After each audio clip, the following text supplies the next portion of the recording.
Welcome to my channel. As a layperson, I'd like to share my understanding of Scripture. Today I'm looking at Galatians chapter 2, and I've entitled it, The Law of God or the Law of the Flesh.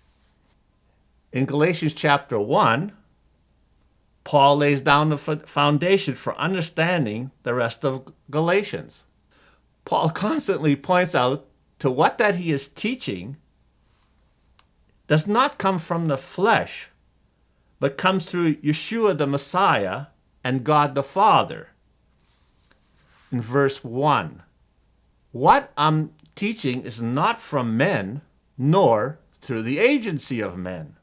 In verse 8 and 9, anyone preaching a different gospel, let him be accursed. That is, if he's teaching against the gospel of the kingdom, which comes from God. In verse 10, I'm not seeking the favor of men, nor striving to please men.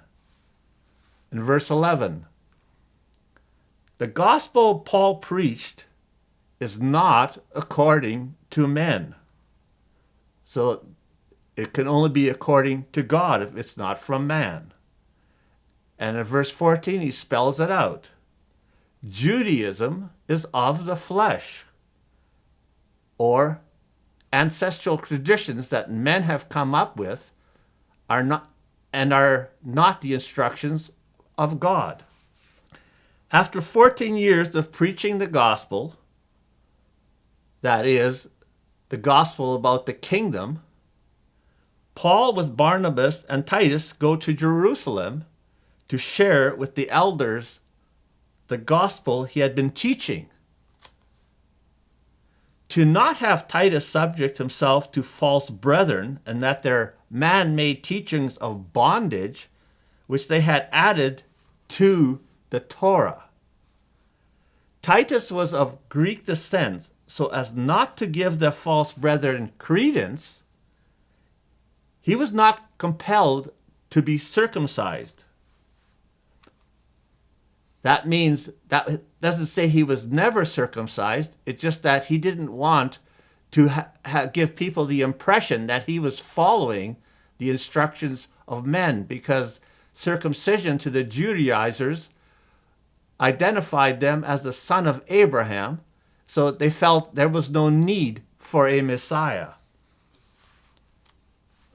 In verse 7, Paul explains that he was entrusted with the gospel to the uncircumcised, that is, the Gentiles, and Peter to the circumcised, that is, the Jews.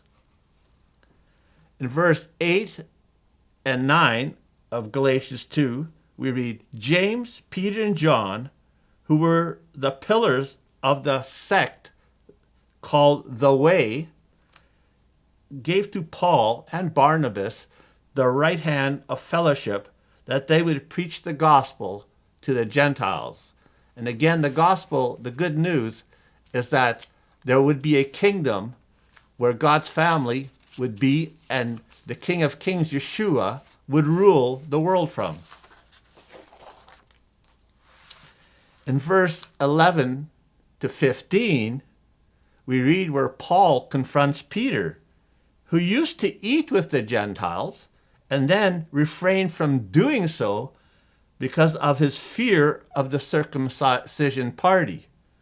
And this caused other Jews to do the same. So that teaching not to eat with Gentiles did not come from God at all. It came from the religious system, from men.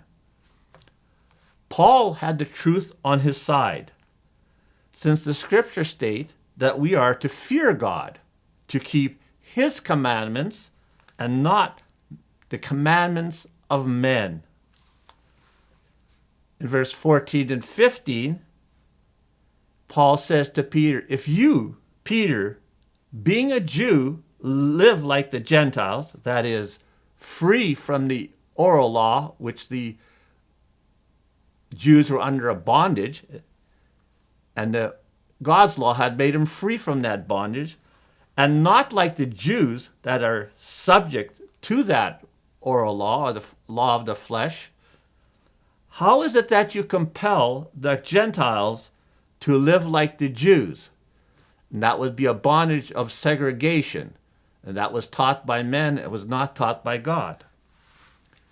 In verse 15, Paul says, we are Jews by nature, for we have the oracles of God, and should be straightforward with the truth of the gospel, which is for Jew and Gentile alike.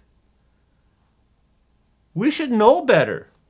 The Gentiles did not receive the oracles of God.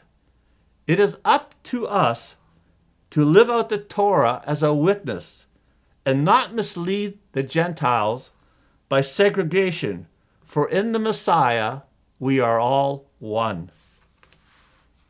In verse 16 we read, a man is not justified by the works of the law. That is, the law of the flesh. If you're living in bondage to men's instructions, no, you can't be justified before God. We are justified through faith, that is, being faithful to Messiah Yeshua, to live like he lived, to walk like he walked.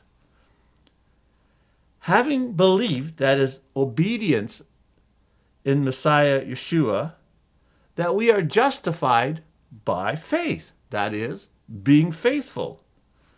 Since by the works of the law, that is, the law of the flesh, no flesh shall be justified.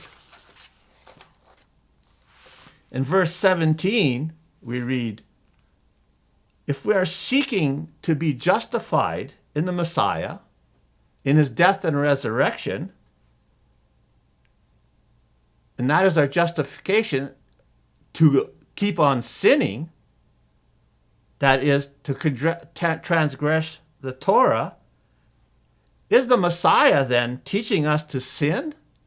May it never be. In verse 18 to 21, if I rebuild what I had destroyed, that is the law of the flesh, I prove myself to be a sinner.